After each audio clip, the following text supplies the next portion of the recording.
Lula pulled into my apartment building parking lot, and I thanked her for picking me up at the airport and bringing me home. "No problemo," she said, dropping me at the back door to the lobby. "There wasn't nothing on television, and I'm between honeys, so it wasn't like I was leaving anything good behind." I waved her off and trudged into my apartment building. I took the elevator to the second floor, dragged my luggage down the hall and into my apartment, and shuffled into my bedroom. It was after midnight, and I was exhausted. My vacation in Hawaii had been unique, and the flight home had been hellish. Turbulence over the Pacific, a layover in L.A., and the snoring. I closed my eyes and tried to calm myself. I was back to work tomorrow, but for now, I had to make a choice. I was completely out of clean clothes. That meant I could be a slut and sleep naked, or I could be a slob and sleep in what I was wearing. Truth is, I'm not entirely comfortable sleeping naked.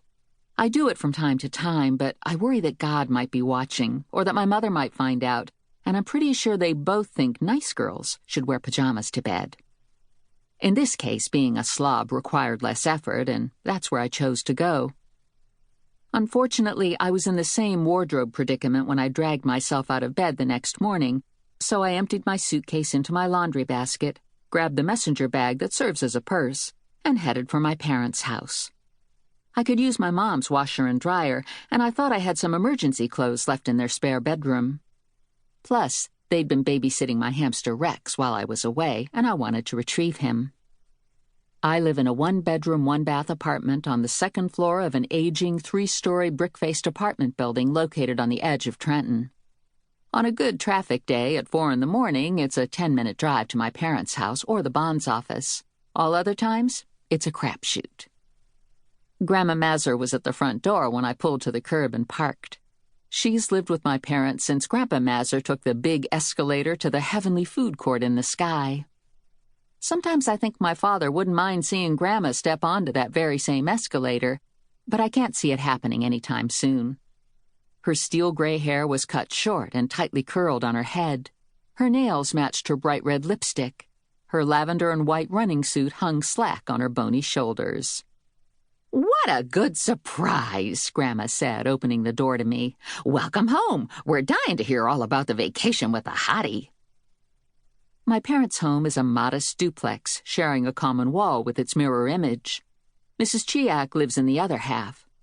Her husband has passed on, and she spends her days baking coffee cake and watching television.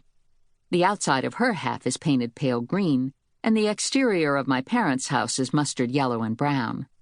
It's not an attractive combination, but it feels comfortable to me since it's been that way for as long as I can remember. Each half of the house has a postage stamp front yard, a small covered front porch, a back stoop leading to a long, narrow backyard, and a detached single-car garage. I lugged the laundry basket through the living room and dining room to the kitchen where my mother was chopping vegetables. "Soup?" I asked her. "Minestrone. Are you coming for dinner?" "Can't. Got plans." My mother glanced at the laundry basket. "I just put a load of sheets into the washer. If you leave that here, I'll do it later for you. How was Hawaii?"